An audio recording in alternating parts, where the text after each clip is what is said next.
할렐루야. 귀한 수요 목자 모임에 오신 여러분을 주님의 이름으로 환영합니다. 오늘도 귀한 이 모임 가운데 하나님의 귀한 은혜와 또 말씀의 풍성함이 있을 줄로 믿습니다. 이 시간 함께 우리의 마음을 다해서 성령님을 사모하며 성령님의 역사를 갈구하며 이 시간 함께 찬양할 때 오소서 진리의 성령님 함께 찬양하시겠습니다.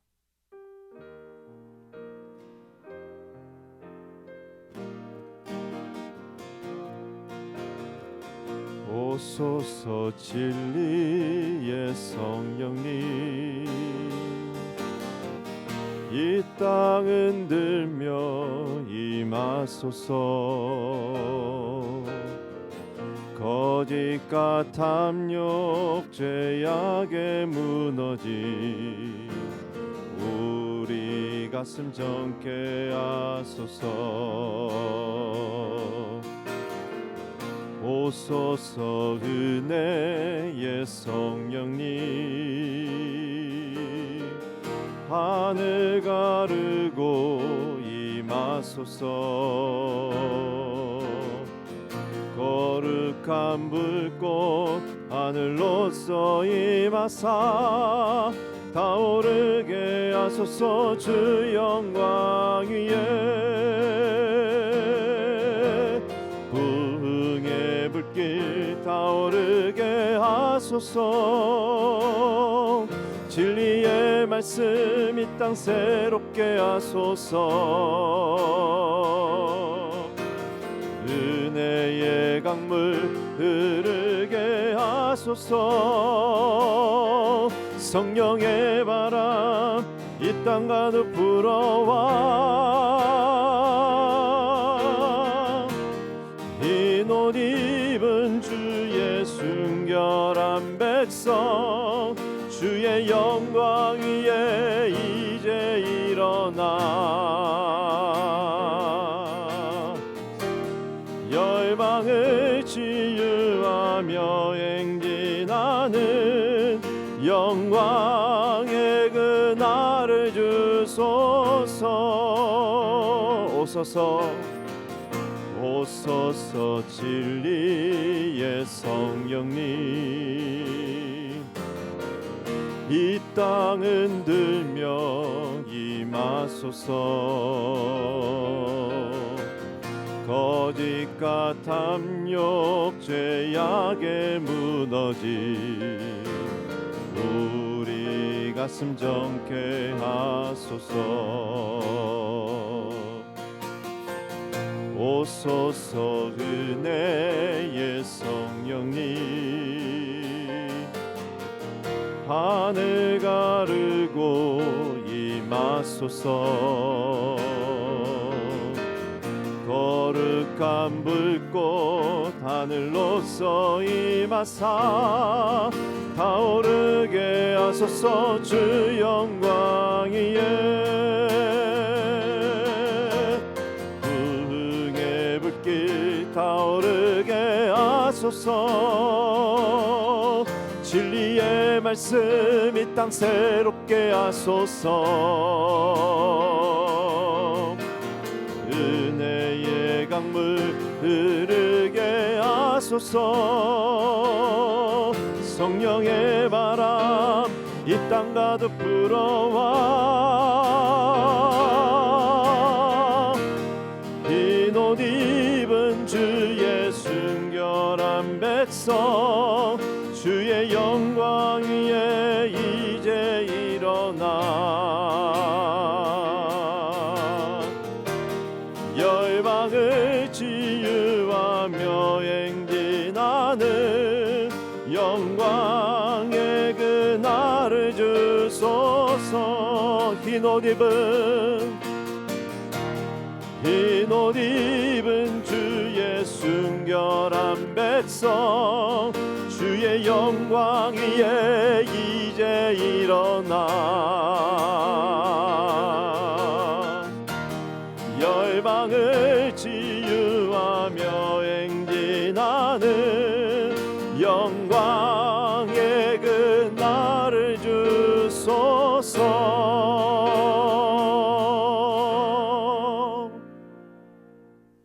하나님 은혜와 사랑을 진심으로 감사합니다. 진리의 성령님을 저희 몸된 교회에 보내주시고 성령 충만함으로 다시 한번 새롭게 부흥의 불길로 일으켜 주시니 진심으로 감사합니다. 하나님, 정말 지난 주간부터 진행되어지는 온라인 제자훈련을 통하여 하나님의 말씀으로 성령님께서 친히 자정하여 주셔서 지친 심령 가운데 말씀으로 충만하게 채워주시고 말씀으로 다시 한번 용기와 새 힘으로 하나님 새롭게 일으켜 세워주시니 진심으로 감사합니다. 하나님, 코로나의 어려운 가운데도 많은 성도님들 발걸음을 통하여 풍성한 대면 예배로 하나님 앞에 올려드릴 수 있도록 인도하여 주시니 감사합니다. 하나님, 우리 모든 리더들, 또는 우리 목자님들 정말 몸된 교회를 위하여 또한 주의 리더십 기도를 통하여 다시 한번 기도함으로 정말 기도의 뿔을 높이 들 수 있도록 인도하여 주시니 감사합니다.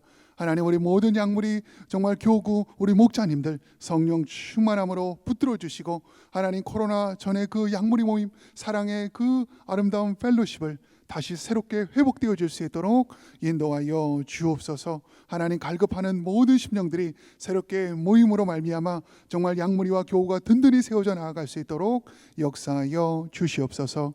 이 시간에 박성근 담임 목사님 귀한 말씀을 주실 텐데 하나님, 그 말씀으로 우리가 다시 한번 정말 새롭게 일어나게 하여 주시고 하나님, 기도함으로 하나님 앞에 나아갈 수 있도록 성령 충만함으로 함께하여 주옵소서. 모든 하나님 모임을 주님의 손에 의탁드리며 우리 구주 예수 그리스도의 이름으로 기도드리옵나이다. 아멘.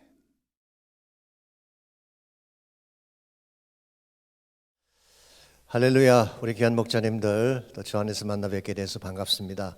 한 주간도 잘 지낸 줄 믿습니다. 코로나 백신이 접종되면서 아마 감염되는 분들이 많이 드랍했다는 좋은 소식도 있습니다. 신문에 보니까 희망이 보인다 그런 메시지도 뜬 걸 제가 봤는데 여러분 조금만 더 참으시고 힘내시기를 바랍니다. 오늘은 호세아 10장 1절에서 8절까지는 말씀을 우리 함께 보겠습니다. 제가 봉독해 드리겠습니다. 이스라엘은 열매 맺는 무성한 포도나무라. 그 열매가 많을수록 제단을 많게 하며 그 땅이 번영할수록 주상을 아름답게 하도다. 그들이 두 마음을 품었으니 이제 벌을 받을 것이라. 하나님이 그 제단을 쳐서 깨뜨리시며 그 주상을 허시리라. 그들이 이제 말하기를 우리가 여호와를 두려워하지 아니하므로 우리에게 왕이 없거니와 왕이 우리를 위하여 무엇을 하리요 하리로다. 그들이 헛된 말을 내며 거짓 맹세로 언약을 세우니 그 재판이 밭 이랑에 돋는 독초 같으리로다.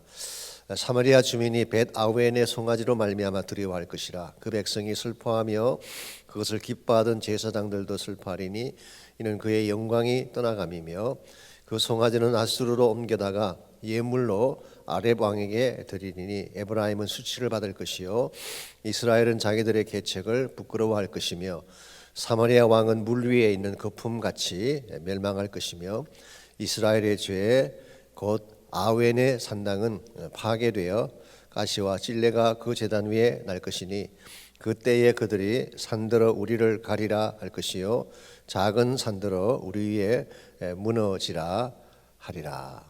아멘. 제가 제목을 좀 이상하게 정한 것 같기도 한데요. 바보야 문제는 마음이야, 그렇게 제목을 잡아봤습니다. 기억하실지 모르지만 1992년도에 그 빌 클린턴이 선거운동을 할 때 내세운 캐치프레이즈가 있죠. 바보야 문제는 경제야, 그런 캐치프레이즈를 했습니다. The economy, stupid. 이것을 캠페인의 주제로 삼고 문제 핵심을 잘 집어나간 결과 그가 승리를 하게 되죠. 사실은 그 당시가 그 조지 W.H. 부시가 걸프 전쟁을 치고 나서 경제적으로 굉장히 어려운 시기였습니다. 그때 국민들의 모든 마음이 경제 회복에 가 있는데 다른 이슈를 등장시켜봐야 전혀 닿지가 않습니다. 이걸 정확하게 파악을 하고 The economy, stupid. 문제는 경제야 바보야 라고 하는 그런 캐치프레이즈를 걸었고 그 결과 당선이 되게 됩니다. 아시겠지만 미국 사람들은 경제를 굉장히 중요하게 생각하죠. 그래서인지 모르지만 사실 클린턴이 그 스캔들로 말미암아 탄핵까지 올라갔지만 경제적인 것을 잘 감당했기 때문에 재선에 성공을 하고 뭐 지금도 어쨌든 간에 정치를 하는 그 주변에 가 있지 않습니까? 도덕적인 것보다도 경제를 더 중시하는 미국 사람들의 멘탈리티, 윤리보다도 경제가 더 소중하다고 여기는 그 사람들의 마음. 경제가 중요한 건 사실이죠. 그러나 경제가 모든 문제를 풀어내는 핵심일까요? 그건 아니라고 생각합니다. 경제가 우리 인생의 모든 것을 풀 수 있는 핵심이 아니라 진짜 중요한 것은 마음이죠. 그래서 우리 마음이 바로 돼야지 삶이 바로 될 수가 있고, 그때 우리 삶이 참된 차원에서 좋은 열매를 맺게 되는 것인데, 마음이 깨어져 있든지 마음이 삐뚤어져 있다면 무엇을 해도 건강한 인생을 살 수가 없는 것입니다. 그래서 마태복음 15장 18절 이하에 보시게 되면 예수님께서 그렇게 말씀하셨죠. 입에서 나오는 것들은 마음에서 나오나니 이것이 사람을 더럽게 한다. 그리고 마음속에 있는 있어서는 안 될 악한 생각들, 살인, 간음, 음란, 도둑질, 거짓, 비방, 이걸 쭉 나열을 하셨습니다. 우리 마음속에 무엇을 품고 사느냐가 삶의 열매를 결정하는 것입니다. 이런 면에서 우리 크리스찬 삶이 건강해지고 하나님 보시기에 아름답게 잘 이루어져 가기를 원한다면 내 마음을 장악하는 것이 바른 것이 되어야 됩니다. 내 마음에 세상이 꽉 차 있다든가 악한 것이 꽉 차 있게 되면 세상이 나올 수밖에 없죠. 근데 만일 내 마음의 중심에 하나님으로 가득 차 있다면 하나님에 대한 것들이 나올 수밖에 없습니다. 그래서 본문의 주제를 보시면 모든 문제는 마음에서 시작되는 것이기에 마음 중심에 주님의 재단을 세워야 삶이 바르게 된다. 그렇게 잡았습니다. 자, 본문으로 들어가셔서 1번 문제. 오늘 본문은 이스라엘이 세웠던 잘못된 재단에 대한 책망이다. 5절을 읽고 벳 아웬의 송아지가 의미하는 바를 정리해 보라 그랬습니다. 지난번에도 잠깐 언급은 해드렸는데요. 벳 아웬이죠. 영어 성경 보게 되면 사실 이 지역은 정확하게 말해서 베델은 아닙니다. 베델의 남동쪽에 있는 그런 지역인데요. 그러나 구약 성경에서 일반적으로 벳 아웬이라고 하면은 베델에 세워진 금송아지 우상 숭배를 지칭하는 것으로 대부분이 보고 있습니다. 그래서 존 켈빈도 그렇게 보았고 카일이라고 하는 구약 성경학자도 그렇게 해석을 했습니다. 사실 우리가 LA라고 하면 굉장히 범위가 넓잖아요. 실제 LA 안에는 뭐 글렌데일도 있고 컬버시티도 있고 뭐 토렌스도 있고 다른 도시가 많은데 한국에 가면 LA에서 왔다 그렇게 이야기하잖아요. 마찬가지로 베델이라고 이야기하면은 사실은 그 베델 그 지역만 하는 것이 아니라 그 넓은 지역을 다 포함한다고 할 수가 있습니다. 자, 그렇다면 여기서 벳 아벤의 뜻은 무슨 의미일까요? 벳이라고 하는 것은 집이란 뜻이죠. 아벤이라는 이 단어는 악이란 것입니다. 그래서 the house of evil. 벳엘은 하나님의 집이죠. the house of God, 하나님의 집입니다. 사실은 같은 장소이고 같은 지역임에도 불구하고 베델이 될 수도 있고 벳 아벤이 될 수 있다는 것. 이 차이점이 뭘까요? 그 제단에 무엇을 세우느냐가 결정하는 것입니다.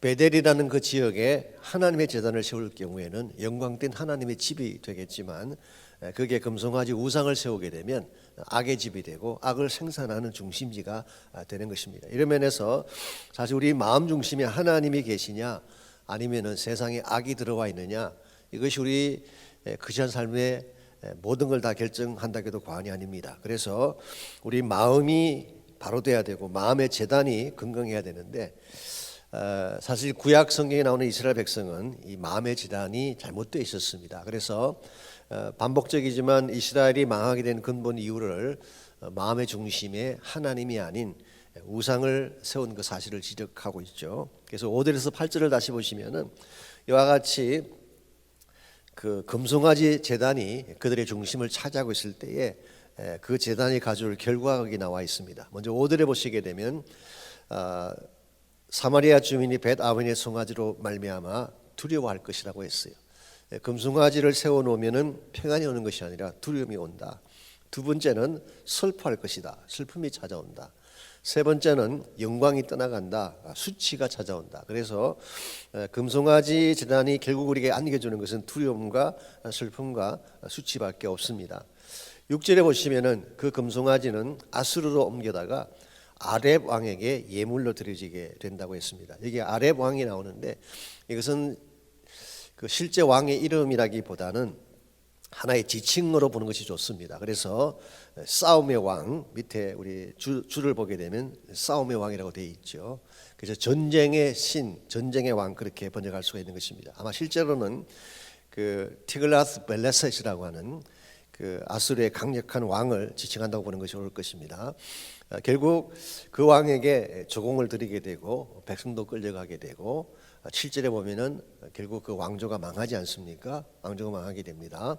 그리고 마지막 8절에 보면은 아웬을 세웠던 산당은 파괴되고 그리고 그들이 산들을 우리를 가리라 할 것이요 작은 산들을 우리 위에 무너지라 하리라라고 이 이스라엘 백성들이 아수르로 끌려가면서 절규한 내용을 거기 적은 것입니다. 그래서 이게 산들을 우리를 가리라, 작은 산들을 우리 위에 무너지라, 이것은 그것이 너무나 고통스럽기 때문에 차라리 산이 무너지고 산이 그들 위에 덮어주면 좋겠다고 할 정도로 굉장히 심각한 고통을 외치는 것을 말하는 것입니다. 결국 우리 마음의 중심에, 우리 삶의 중심부의 재단에 우상을 세우게 되면 우리 인생이 패망한다는 뜻이에요. 망하게 된다는 것입니다. 그래서 우리 마음의 재단에 하나님을 세우느냐 우상을 세우느냐가 결국 우리 삶의 방향을 다 결정하는 것이라고 한다면, 어떻게 내 마음 중심에 죄가 있고 악이 있고 또 우상이 꽉 차 있는 내 마음을 다 이렇게 깨끗하게 치우고 하나님 중심으로 돌아갈 수 있을지, 이것을 제가 오늘 본문을 중심으로 함께 정리해 보려고 합니다. 그래서 우리 3번 문제, 4번 문제, 5번 문제가 이것을 다루고 있습니다. 우리 마음의 중심에 우상이 아닌, 세상이 아닌 하나님이 계시는 재단을 만들려면 첫 번째로 필요한 것이 마음의 방향이 바로 되어야 되는 것입니다. 우리 마음이 하나님을 향하고 은혜를 향해야지 우리 삶이 하나님 중심으로 돌아가는 것이죠. 3번 문제, 마음의 방향이 삐뚤어지면 은혜를 쏟아부리게 된다. 1절을 읽고 그들이 하나님의 은혜에 대해 보였던 반응에 대해서 정리해 보라 그랬습니다. 1절입니다. 이스라엘은 열매 맺는 무성한 포도나무라. 그 열매가 많을수록 지단을 많게 하며 그 땅이 번영할수록 주상을 아름답게 하도다. 여기 열매가 많다는 것은 하나님이 축복해 주셔서 많은 결실을 맺게 된 사실을 말합니다. 그래서 하나님은 사실 이스라엘 백성에게 많은 축복을 안겨주셨어요. 많은 열매를 주셨어요. 그리고 땅이 번영할 수 있도록 은총을 베풀어 주셨죠. 이걸 한마디로 말하면 하나님이 이스라엘 백성에게 은혜를 베풀어 주신 것입니다. 자, 은혜를 베풀어 주셨으면 우리가 어떻게 반응을 보여야 될까요? 은혜에 합당한 반응을 보여야 되는데 오늘 1절에 보게 되면 오히려 엇박자로 반응한 것을 보게 됩니다. 열매가 많을수록 우상을 섬기는 제단을 더 많이 만들고 땅이 번영할수록 주상을 더 아름답게 꾸미는, 이게 소위 말하는 신앙의 엇박자이죠. 은혜를 받았으면 은혜에 합당한 삶을 살아야 되는데 반대로 은혜를 받았는데 하나님이 가장 싫어하시는 일들을 자행하고 하나님께 등을 돌리고 하나님을 버리며 떠나가는 사실을 말하고 있는 것입니다. 그래서 정말 우리 마음에 있던 악이 떠나가고 하나님이 다시 우리 마음의 중심을 잡게 하려면은 우리 마음의 방향이 하나님 은혜를 향해야 돼요. 하나님의 은혜에 대해서 감사하고 감격해하고 은혜를 은혜로 받아서 은혜에 합당한 삶을 추구해야지 우리 삶의 중심부가 하나님 중심으로 돌아가는 것입니다. 4번 문제, 2절은 이스라엘이 두 마음을 품었다고 했다. 이것이 어떤 마음을 말하는 것이며 이것이 왜 위험한지 말해보라 그랬습니다. 자, 4번 문제가 다루는 것은 이스라엘 백성이 가지고 있던 나눠진 마음이죠. 그러므로 우리가 하나님 중심으로 돌아가려면 어떻게 하면 될까요? 나눠진 마음이 아니라 오직 한 분 하나님에게 집중하는 마음을 갖게 될 때, 이 포커스죠. 마음의 초점을 하나님께로 향하게 될 때에 우리가 다시 하나님 중심으로 돌아갈 수 있다, 그런 뜻입니다. 자, 여기 두 마음이 나오는데요. 이 두 마음이 의미하는 것이 무엇일까요? 물론 나눠진 마음을 의미할 수도 있지만 사실은 그 배교 현상을 말하는 것입니다.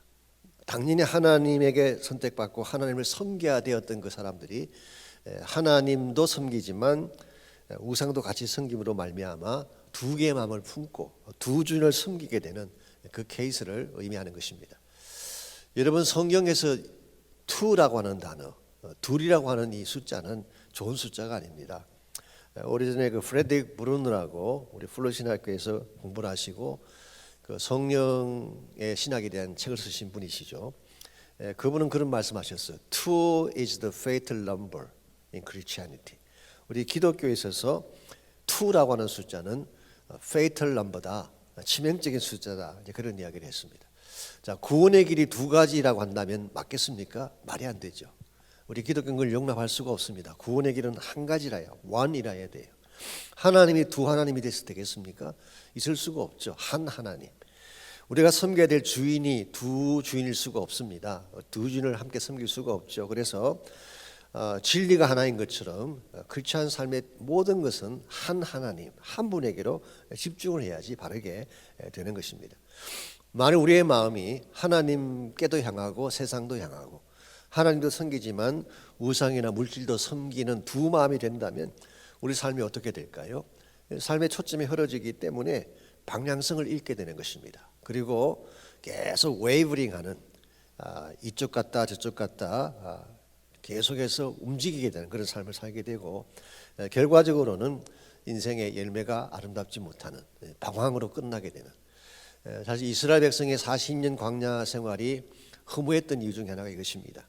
같은 장소를 맴도는 거예요. 계속 같은 장소를 40년간 맴돌았으니까 전진하지 못하고 한 장소에서 맴돌게 되는, 이게 바로 두 마음을 가졌을 때 경험할 수 있는 현실이라고 할 수가 있겠습니다. 그래서 우리가 하나님 중심으로 다시 돌아가기를 원한다면 은혜를 향해서 마음을 틀어야 되기도 하지만 우리 마음의 포커스가 오직 한 분 하나님이라야만 합니다. 5번 문제, 그들이 세운 언약은 어떤 것이었는가? 거짓된 언약이 가져올 열매에 대해 나누어 보라. 4절을 보시게 되면 이 사람들이 하나님을 떠나서 우상을 섬기면서도 언약을 세웠어요. 근데 그 언약이 이런 언약입니다. 4절, 그들이 헛된 말을 내며 거짓 맹세로 언약을 세우니 그 재판이 밭이랑에 돋는 독초와 같을 것이다. 그렇게 말씀하고 있습니다. 자, 이스라엘 백성들이 원래는 하나님과 언약을 맺었죠. 자, 하나님과 언약을 맺을 때의 베이시스가 뭐였습니까? 물론 하나님의 사랑이 그 근본적인 베이시스이긴 하지만 말씀 위에 언약을 체결했습니다. 진리 위에 언약을 체결한 것입니다. 그래서 이스라엘 백성의 언약은 진리의 말씀이 그 기초가 되기 때문에 이건 움직일 수가 없는 것이고 당연히 영원히 지속되는 그런 언약이 되는 것입니다. 그런데 오늘 본문에 기록된 이 타락한 이스라엘 백성은 어디에 언약을 맺었나요? 거짓 맹세 위에 언약을 세웠다고 했어요. 거짓말 위에, 비진리 위에, 세상 위에 그들의 언약을 세운 것입니다. 그래서 사실 이스라엘이나 이 세상 사람들도 언약이 있긴 하죠. 자기들 나름대로 룰이 있고 국가를 다스리고 나라를 다스리는 그 법칙들이 있고 약속들이 있습니다. 그런데 이것이 진리 위에 세워지지 않고 거짓 위에 세워지게 되면 어떤 결과가 나올까요?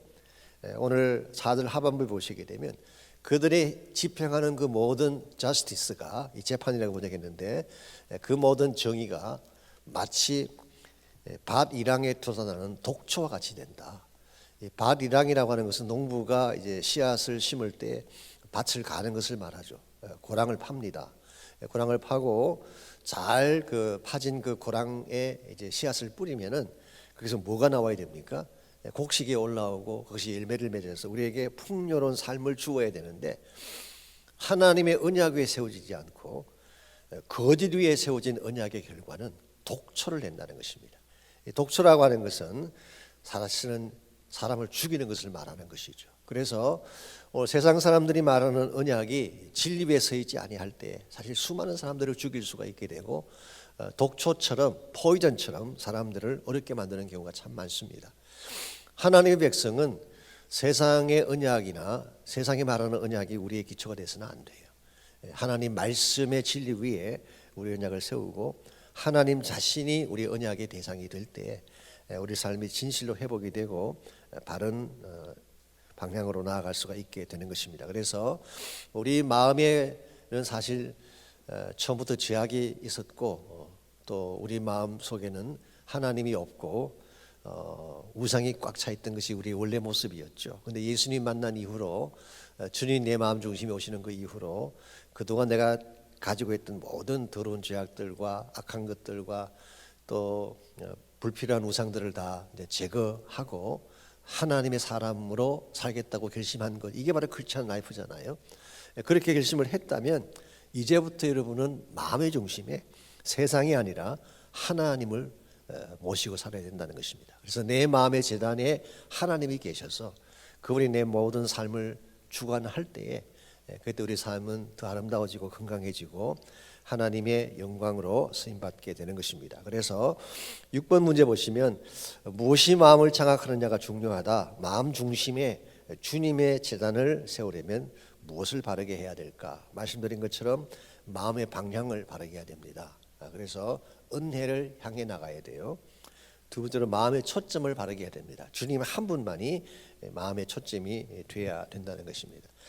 사실 오늘 이 시대가 그 다양한 그 신들을 인정하는 시대죠. 소위 말하는 그 포스트 모더니즘, 종교다원주의라 그래서 우리 한 하나님만 믿는다고 이야기하면 우리 세상이 비난을 합니다. 기독교가 너무 닫혀 있다, 좁다, 뭐 별 얘기다 하죠. 그러나 그럴지라도 우리는 한 길 외에 다른 길을 인정할 수가 없습니다. 그게 성경의 핵심 메시지니까. 그래서 제가 참고로 여호수아 24장 14장 14절과 15절을 잠깐 읽어드리겠습니다. 이 여호수아의 고별 그 설교에 나오는 메시지입니다. 여호수아가 이스라엘 백성을 이끌고 가나안 땅을 이제 정복을 하는데요. 정복을 한 후에 한 가지 컨선이 있었어요. 그러니까 가나안 지역 이 자체가 굉장히 많은 잡다한 신들을 섬기는 지역이다 보니까 한 하나님만 섬겨야 될 이스라엘 백성이 그 가나안 땅에서 혹시 여러 신들을 섬기면 어떡하나 그 마음에 컨선이 있었기 때문에 여호수아 24장 14절 15절에서 그런 이와 같이 간곡하게 부탁을 하고 있죠. 그러므로 이제는 여호와를 경외하며 온전함과 진실함으로 그를 섬기라. 너희 조상들이 강저쪽과 애굽에서 섬기던 신들을 치워버리고 여호와만 섬기라 그랬어요. 여호와만 섬기라. 만일 여호와를 섬기는 것이 너에게 좋지 않게 보이거든 너희 조상들이 강저쪽에서 섬기던 신이든지 또는 너희가 거주하는 땅에 있는 아모리족 속의 신들이든지 너희가 섬길 자를 오늘 택하라. 오직 나와 네 집은 여호와를 섬기겠노라. 이게 굉장히 중요한 선포죠. 그래서 사실 우리가 약한 세대를 살아가면서 이와 같은 선포를 하지 아니하면 결국 우리 마음의 중심이 하나님 모실 수가 없어요. 잡다한 것들이 들어와서 우리를 혼란하게 만들고 우리 삶을 파괴시키고 결국 삶의 열매가 성령의 열매가 아니라 독초와 같은 열매를 맺게 되는. 그래서 내 마음의 포커스가 오직 주님 한 분을 향해야 됩니다. 세 번째로 마음의 뿌리는 언약의 말씀 위에 우리 마음의 뿌리를 세워야지 우리가 건강한 삶, 아름다운 열매가 있는 삶을 살 수가 있다. 그렇게 말할 수가 있겠습니다. 제가 오늘 주일날 이와 같은 내용을 중심으로 제가 설교 말씀을 준비하도록 하겠습니다. 적용과 나눈 파트를 보겠습니다. 1번 문제, 바보야 문제는 경제야라는 말이 있다. 사실 이게 클린턴이 한 말은 아닙니다. 그의 선거 참모장이 했던 말인데요. 어쨌든 이것이 빌 클린턴의 그 캠페인의 핵심 주제가 됐죠. 자, 문제의 핵심을 잘 보라는 뜻이다. 당신은 인생에서 가장 큰 문제가 무엇이라고 생각하는가라고 물었어요. 미국 사람들이나 정치하는 사람들에게는 경제가 문제 핵심일 수가 있습니다. 그래서 문제 핵심이 경제다라고 이렇게 불리하고 그것이 그들에게 도움을 줄지는 모르지만 크리스찬 삶도 과연 그럴까요? 우리의 크리스찬 삶의 가장 큰 문제가 경제일까요? 물론 경제를 우리가 배제할 수는 없지만 경제보다 더 중요한 이슈가 뭐냐는 것입니다. 저는 그것이 마음의 문제, 영적인 문제라고 생각을 합니다. 그래서 그런 것들을 여러분이 좀 나누시면 좋지 않을까 생각을 합니다. 사실 이스라엘 백성들 중에는 요즘 이 시대도 마찬가지 유대인들은 샬롬을 중요하게 생각한다 그러잖아요. 샬롬. 그 말은 유대인들이 돈을 좋아하기는 하는데 돈보다 더 중요한 것이 마음의 평화. 그런 면에서 우리가 한번 다시 내 마음 중심에 무엇이 가장 소중한지를 확인하는 것은 참 중요합니다. 2번 문제, 무엇이 마음을 장악하느냐가 삶의 열매를 결정한다. 당신의 마음은 주로 무엇이 장악하고 있는가? 무엇이 마음을 장악할 때 가장 마음이 평안했는지 나누어 보라 그랬습니다. 지금 여러분의 마음 중심에 평안이 있나요? 아니면 걱정이나 두려움이나 아니면 더 갖고 싶어하는 욕망이나 욕심이 있는지, 내 마음이 가장 편안했을 때가 언제일까요? 여러 가지 많은 답이 가능할 것입니다. 답이 가능하겠지만 성경적인 답을 좀 드리자면은 빌립보서 2장 6절과 7절을 보시게 되면 사도 바울이 이렇게 고민을 했습니다. 아무것도 염려하지 말고 다만 모든 일에 기도와 간구로 너희 구할 것을 감사함으로 하나님께 아뢰라. 그리하면 모든 지각에 뛰어난 하나님의 평강이 그리스도 예수 안에서 너희 마음과 생각을 지키시리라. 언제가 가장 마음이 편안할 때일까요? 하나님의 평안이 내 마음을 가득 채울 때, 하나님의 샬롬이 내 마음을 지배할 때 가장 마음이 편안한 것입니다. 그래서 우리 마음이 편안하고 마음이 건강해야지 모든 것이 회복이 가능한 것이기 때문에 마음 중심에 하나님 모시는 것, 여러분 깊이 생각하시고 잘 적용하시면 좋겠습니다. 3번 문제, 은혜를 역행하는 사람들이 많다. 당신은 은혜에 합당한 삶을 살고 있다고 생각하는가? 혹시 그렇지 않다면 이유가 뭔가라고 물었습니다. 은혜를 받고도 오히려 반항하는 사람들이 있죠. 또 불평하는 사람들이 있습니다. 심지어는 은혜를 받았는데 오히려 하나님을 대적하는 케이스도 있어요. 티피컬한 예가 우리 출애굽기에 나오는 이스라엘 백성 아니겠습니까? 그들이 출애굽한 이후에 계속 하나님께 원망하고 불평하고 돌아가자 그러고 하나님을 대적하는 그런 일을 했죠. 왜 그랬을까요? 왜 하나님은 은혜를 베풀어 주셨는데 그들은 하나님 앞에 불평하고 대적을 했을까요? 몇 가지 이유가 있을 것입니다. 그 중에 한 가지는 망각정세. 은혜를 받았을 때는 막 기뻐하다가 며칠만 지나면 다 쏟아버리는 망각정세. 그래서 홍해를 가르고 지나올 때 그들이 노래를 부르고 찬양 불렀잖아요. 그러다가 사흘 후에 물이 없다고 원망하는 이 망각정세죠. 두 번째는 불신입니다. 마음속에 하나님을 전적으로 믿지 않게 되면 결국 은혜를 역행하게 돼 있어요. 이 불신의 마음. 혹은 세상을 너무 좋아할 경우에도 은혜를 역행하게 돼 있습니다. 애굽을 너무 사랑하는 사람들은 하나님 은혜의 가치를 모르는 것입니다. 그래서 여러분 자신이 진짜 하나님 은혜에 대해서 어떻게 생각하는지, 또 나의 삶은 은혜에 합당한 삶인지를 한번 나누시면 좋겠습니다. 4번 문제, 크리스찬 삶의 투라는 숫자는 치명적이라고 한다. 왜 그럴까? 하나님 한 분만 주인으로 섬기려면 무엇이 필요할까 나눠보라 그랬습니다. 아까도 말씀드렸지만 하나님은 둘을 용납하지 않았어요. 두 하나님 있을 수가 없습니다. 두 주인 있을 수가 없습니다. 그래서 하나님도 섬기고 물질도 섬기고 있을 수가 없는 것입니다. 그래서 반드시 우리 신앙생활에는 디시전 메이킹이 필요해요. 결단이 필요한 것입니다. 그래서 하나님을 향해서 마음을 정하고 그분에게 결단을 해야지 진정한 차원에서 변화도 일어나고 삶의 열매도 맺혀지게 되는 것입니다. 그래서 요 파울 테스트를 가능하시면 여호수아 24장 아까 인용해드린 여호수아 24장 14절 15절을 함께 나누셔도 되겠습니다.